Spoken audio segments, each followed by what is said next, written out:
Hello out there, and welcome to your next mission video podcast. Today our guest will be coming to you all the way from Vicenza, Italy. That's the home of U.S. Army Southern European Task Force, Africa, and also known as CSTAF. Headquartered in Vicenza, Italy, CSTAF provides support to 3 combatant commands, multitude of support units such as the 173rd Airborne Brigade, 207th Military Intelligence Brigade, the 509th Signal Battalion, working together to achieve the U.S. Army Europe, Africa, and AFRICOM objectives. We're going to hear about those objectives, so please stay tuned. We'll be right back. Welcome to Your Next Mission video podcast, where we tell the stories of those who have served in the past and those who are serving today. From transition to financial wellness, VA benefits to mental health, we cover issues facing veterans, active military, and their families. Now here's your host, the 12th Sergeant Major of the Army and co-founder of the American Freedom Foundation, Jack L. Tilley.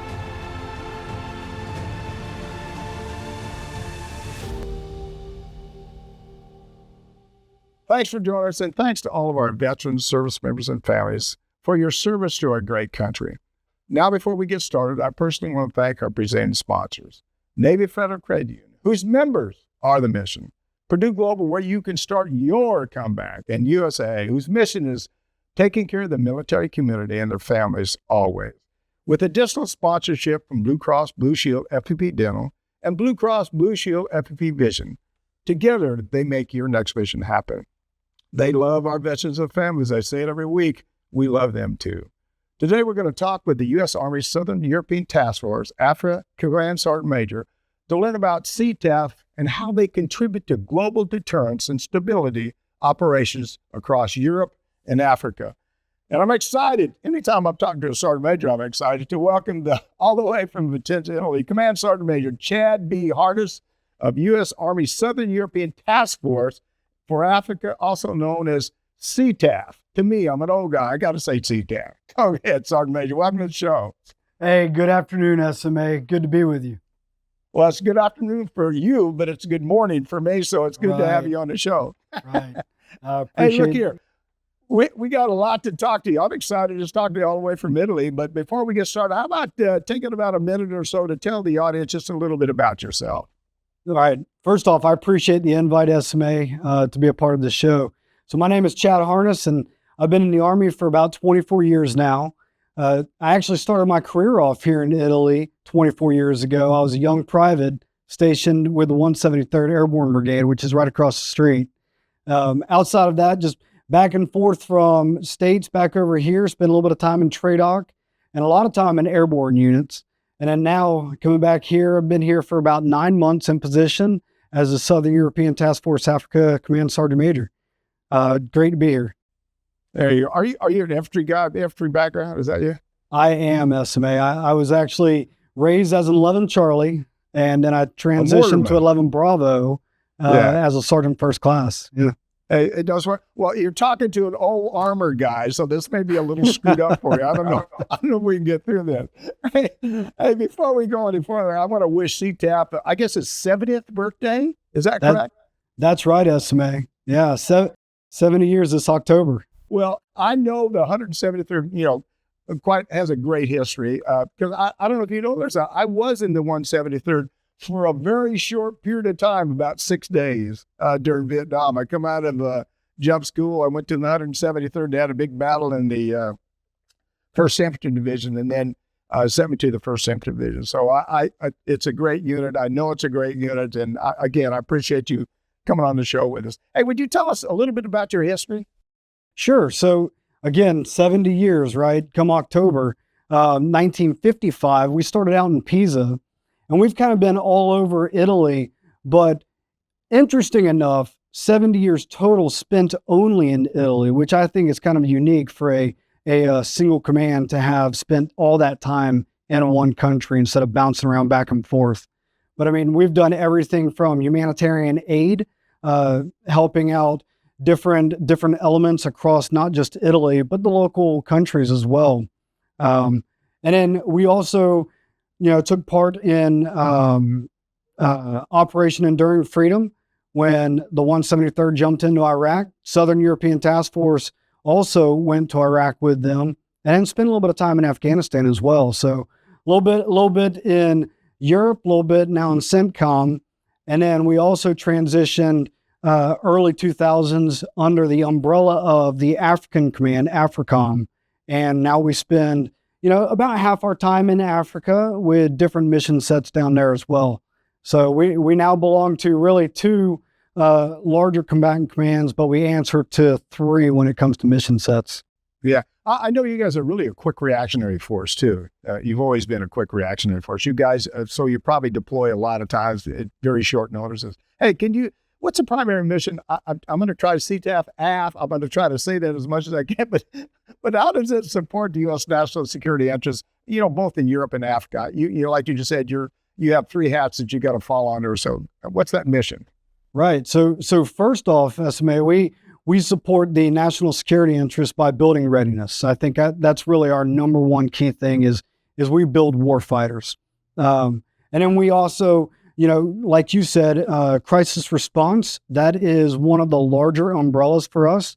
The Southern European Task Force has a scalable crisis response team. We can go everywhere from a platoon all the way up to a 2-star joint task force headquarters.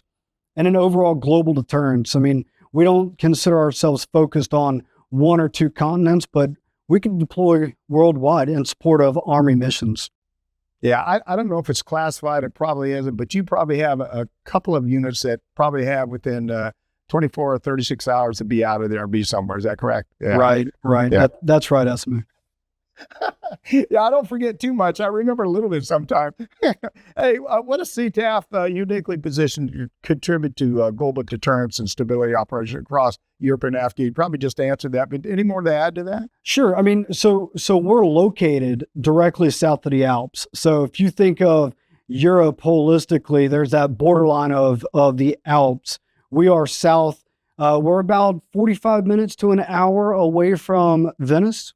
And then we have the Aviano Air Force Base, which is about 2.5 hours from us, which allows us to be able to project forces during that crisis response that we were talking about earlier. But strategically placed, able to respond anywhere in the world rather quickly, but specifically into the CENTCOM area of responsibility or Africa, and even Europe if we need to deploy up into a European country. Yeah, I worked out of CENTCOM before I went to the Pentagon for about 3.5 years. So I worked in the same AOR that you're working in right now. Hey, we need to take a quick break. When we come back, I want to talk about the work you're doing in European and African, partners. So please stay right there. We'll be right back. This is Your Next Mission Video Podcast with me, your host, Jack L. Tilley, 12th Sergeant Major of the Army. If you enjoyed this discussion, and I know you are because we're talking about war fighting here, we're talking about people that are quick reactionary units that protect our country, our interest, our global interests around the world. So please like us, click on that subscribe button below, and be sure to click on the bell to receive notifications of all of our upcoming video podcast releases. I'll be right back after word from my presenting sponsor.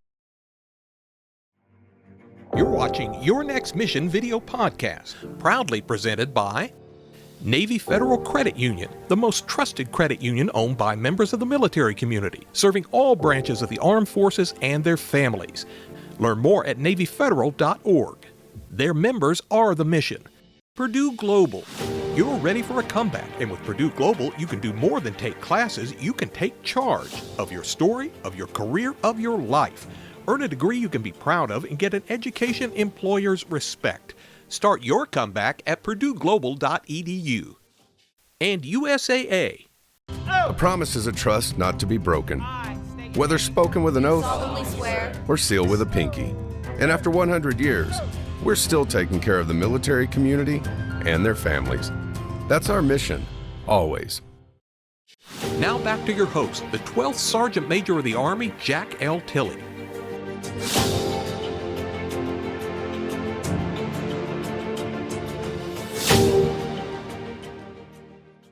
Welcome back. We're talking with Command Sergeant Major Chad B. Harness of the United States Army Southern European Task Force, Africa, also known as CTAF. Before we get back to our discussion, I want to let you know about a way to support the work we're doing on behalf of our veterans and their families here at the American Freedom Foundation. If you have a used vehicle you're planning on getting rid of or some property you have no plans for, you can donate it. Visit our website at americanfreedomfoundation.org/donate and click on that vehicle donation button or that home donation button to support our work. We really would appreciate your support. Sergeant Major, how is CSTAF-AF, I'm going to try to say it at least, aligned with AFRICOM and U.S. Army Europe and Africa in terms of mission sets and operational priorities? Right. SMA, look, it goes back to what we were talking about earlier for crisis response. Yeah. When I think about how we truly assist AFRICOM, it's an absolute no-fail mission to be able to respond to any kind of crisis on the continent, especially when we talk high-risk embassies or any kind of threats down there. The other part, when we talk USER, we have the Eastern Flank Deterrence Line for Europe, and that is directly aligned with how we view in Europe deterrence against a Russian aggression. So Southern European Task Force Africa is able to scale, again, that joint task force headquarters and respond to crisis up there as well, and really just ultimately seize opportunities across Europe for training, innovation, which I'll talk about a little bit later, but experimenting across Europe. Yeah. Do you spend more time in Europe or Africa? Do you split the two, or go ahead. Really, SMA, it's kind of 50-50. It depends on the unit as well. So we have our intel organization that spends a lot of time looking at Europe holistically. The 173rd, they do most of their training still in Europe, whether it be Slovenia, Croatia, or even Germany. But we do a lot of exercises on the continent as well. Some of the bigger ones that we do is we have what's called African Lion. And I'll tell you, last year, largest one ever, just over 10,000 soldiers or troops, 40 different countries participating in one joint task force headquarters operation where we did a lot of demonstrating capabilities and deterring different levels of aggression there on the continent. It was absolutely spectacular. Yeah. Hey, what types of mission sets like deterrence, crisis, responsive, security, cooperation does CSTAF execute in Africa? You may have already hit on some of those already, I guess. Well, so we also have the CJTF HOA, the Combined Joint Task Force HOA, down there in Horn of Africa and Djibouti. And we have a civil affairs battalion down there. They do a lot of the counterterrorism and threat assessments on the continent. So they're actually pretty helpful. They spread out amongst multiple different countries, but that's their real base of operations is there in CJTF HOA. And then on top of that, we have different training missions that we go down onto the continent and just partner with different forces and help share experiences with them to make sure that they are capable of deterring threat, border security, things like that. And then we also have the state partnership programs, which are the National Guard folks that will come from the United States and do very similar operations there that we typically control. Well, you probably have a National Guard unit you're aligned with anyway in the States, right? I mean, most of them, yeah. Okay. Hey, I was, like I said before, I was in CENTCOM for about 3.5 years, and I went overseas training other enlisted forces when I always thought it was pretty challenging. But what challenges do African enlisted leaders face, and how is CSTAF-AF, I'm going to say it this way, helping them professionalize their non-commissioned officer corps? I got to ask you, I never heard AF before. I've always heard CSTAF, but I guess that's just something that changes stuff all the time. But go ahead.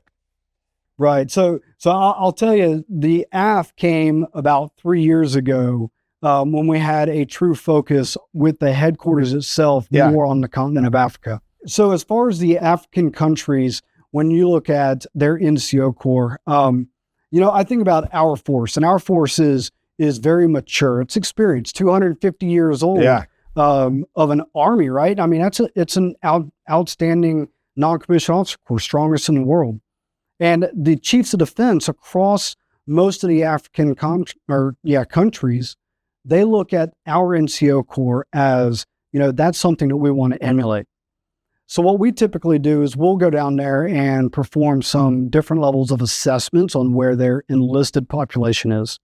We'll do that almost any time we're on the continent. So some of the CA folks, the civil affairs folks, they'll go out there and conduct these NCO and enlisted assessments for us. And then we'll try to meet the country where they're at, right? Not every country is the same, and not all of them were developed in the same manner in regards to their NCO Corps. So we'll typically, develop a sliding scale, and we will meet them where they're at.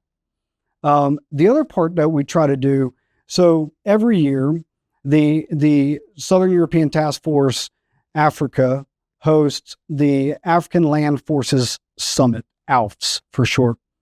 That is where all the chiefs of defense from the different countries on the continent, they'll all come together and they'll discuss different levels of security cooperation, border security, innovation, and different TTPs to get after, whatever it might be in their specific country. Along with that, over the last about 7 years, we've started partnering with them. So we will bring their senior enlisted leaders alongside all of these general officers. And I will host what we call the Senior Enlisted Leader Forum, the SELF Forum. And we'll try to take what the GO population is talking about, and we will partner with the NCOs and make sure that they are meeting their officer where they need them to be when we start talking, the NCO focus, whether it be troop leading procedures or different levels of experience that we've taken from, the 250 years of development in ourselves. Yeah, while you're talking, I was thinking, when I was at CENTCOM, I remember, I'm not going to mention a country anyway. I remember going to a country and we was given classes on non-commissioned officer corps, developing the corps, how to set it up and all that other stuff. And so I went to a briefing, got in the vehicle, left, and I never forget anything, but I accidentally forgot something. So I said, I ran back, and when I went back, all the lights were out. And I thought to myself, geez, that's sort of weird. And so when I got about the vehicle, I says, why are the lights out? And Billy said, they used all their power for that day to run that. Yeah, because they don't have the other thing is the money. Those countries don't have the money to develop a non-commissioned officer corps. And one of the other challenges is the language barriers. Oh, yeah. It's not like going to Iraq or Afghanistan where you might have a language with different dialects. No, they're talking completely different languages across the continent, from French to Portuguese, which adds that different level of challenges when you're trying to communicate, and the interpreter doesn't necessarily communicate rank or position the same way that we would. So that's an added level of complexity. Yeah, it's really funny you say about an interpreter, because I remember I'd give classes and I have an interpreter, and I was always wondering, is he saying the same thing I'm saying? And I'm going to say one more thing. Hopefully I'm not saying it incorrectly here. The other problem is the threat level when you were there. Because, I unfortunately, I worked with some units overseas before that we had people that were bad people that was working right along with, and it ended up killing one of the guys who he was with. But so I'm sure that's a big concern for you when you're in any kind of those situations, just the threat level of the people that you're working with, because you just don't know. Right. And I think the unit and I think the embassies do a pretty good job at screening some of the different threat levels, but you never know. Yeah. It could be somebody that you've been working alongside of all this time and they fool you. I mean, we saw the same thing in Iraq and in Afghanistan. Yeah. Where you have that true insider threat. So, yeah. But you learn to be a little bit more close hold with your own team. Yeah. Well, you definitely got to be close, and you know who's got your back. That's for sure. Hey, we need to take another quick break. When we come back, I want to talk about CTAF future and strategic outlook. We'll be right back. So stay. I know you're not going to go anywhere. It's late in the afternoon. You probably got to go home. Stay right there. We'll be right back. Now, here's a word from one more of the organizations that help make this show possible. You're watching Your Next Mission video podcast, brought to you in part by Blue Cross Blue Shield FEP Dental, Blue Cross Blue Shield FEP Vision, part of transitioning out is that dental and vision insurance breaks off from your medical insurance. Vision and dental is very important to be able to enjoy your retirement. Blue Cross Blue Shield makes the transition so much easier. Now back to your host, the 12th Sergeant Major of the Army, Jack L. Tilley.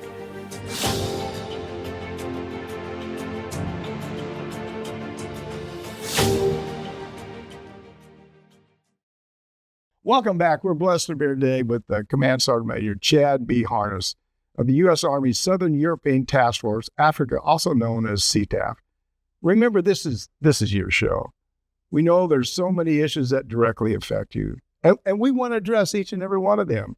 So please, as I said many times, reach out to me. Tell me what topics you'd like us to cover. You can send me a message at 844-424-1134 or send me an email at smatilley@yournextmission.org. Guess what? I'll reach back out to you. Hey, Sergeant Major, what are the top priorities for CTAF to remain aligned with the AFRICOM's and U.S. Army European and Africa's evolving strategy? What's the top priorities you got there? SMA, our priorities are very much aligned. When we start talking about innovation, when we talk about transformation, war fighting, and really all of that is going to turn us into a more lethal force. The Army's evolving. And when we think about innovation, we're talking drones, we're talking Maven smart systems, being able to collect data, real-time data, see it on different platforms so that commanders can make real-time decisions. I think that's going to be an absolute game changer.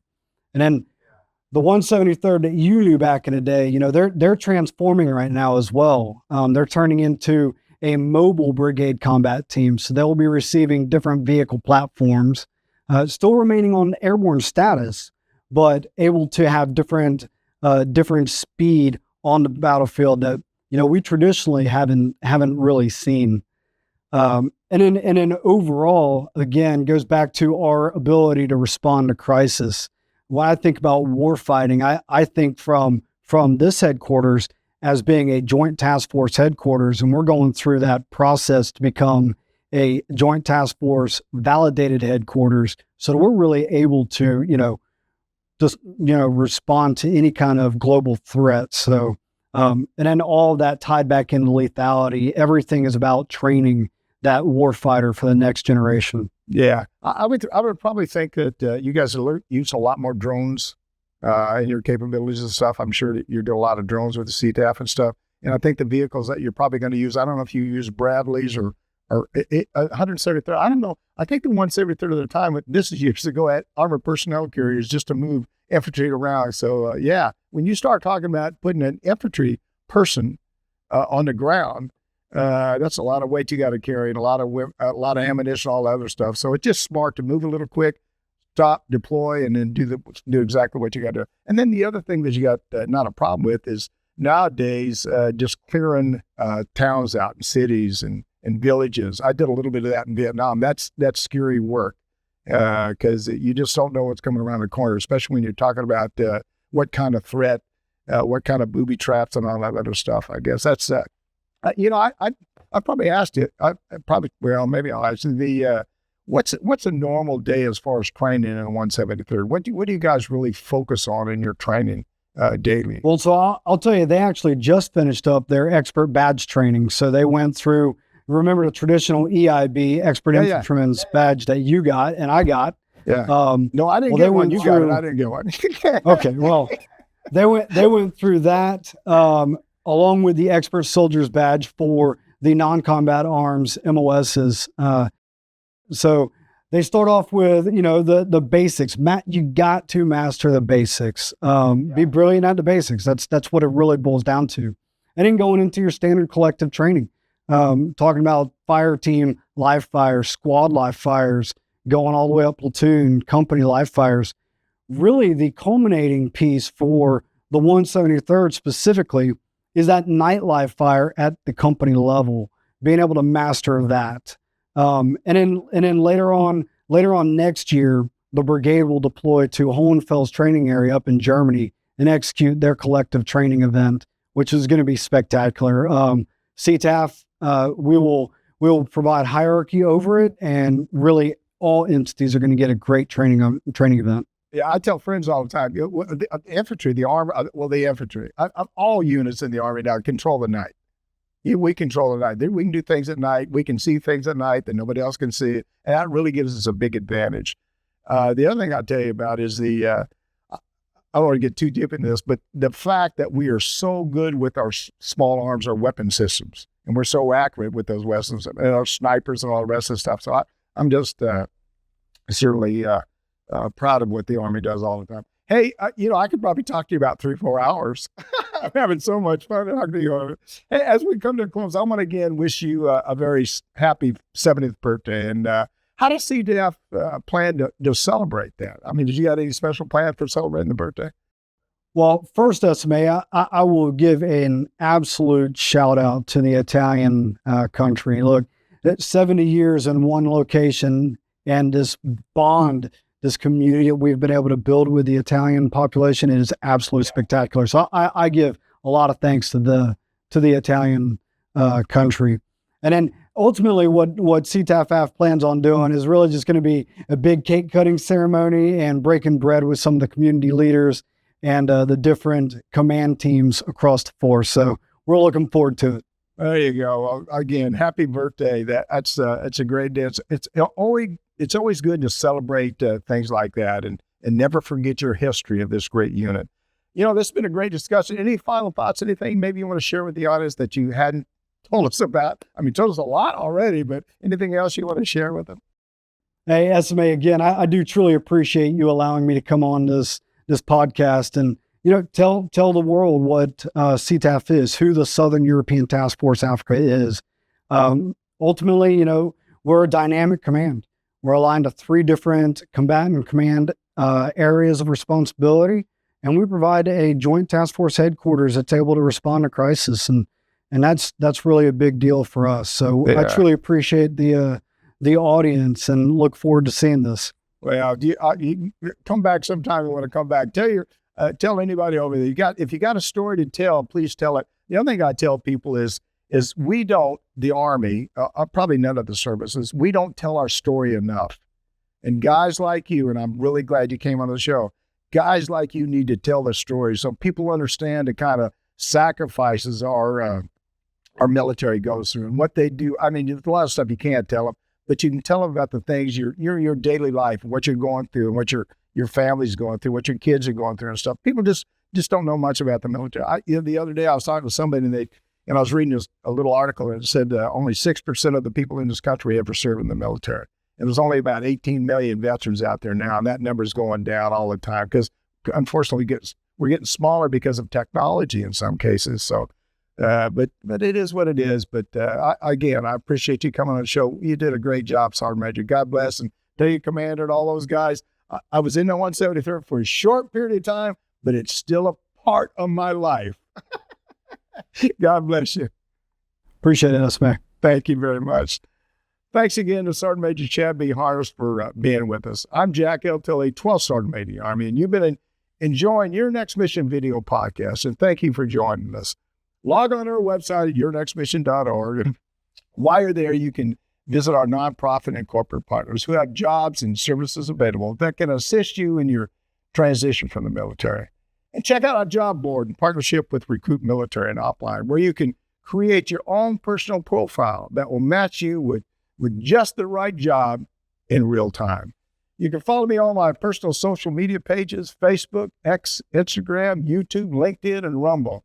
And if you like what we're doing with Your Next Mission, please click on that subscribe button below. And don't forget to click on the bell to receive notifications about our upcoming video podcast release. Remember, we want to hear from you. Please leave me a message at 844-424-1134 or send me an email at smatilley@yournextmission.org. Thanks again to Sergeant Major Harness for joining us. And I tell you what, it makes me feel good to talk to a warfighter. Somebody that's really, I'd say this every once, somebody at the tip of the spear, somebody that understands the importance of security for our country, that sees it every day, that really understands about what our protection is that we need for us, for all of us, and is taking care of soldiers and their families.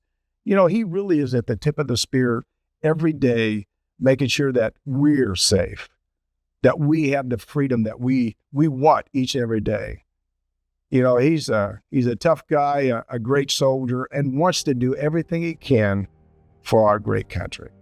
Thanks for watching, and thanks to New Mind Studios, and of course, our sponsors, Navy Federal Credit Union, Purdue Global, USAA, Blue Cross Blue Shield FPP Dental, Blue Cross Blue Shield FPP Vision. We appreciate all you do for our military. And as always, see you on the high ground. Hooah!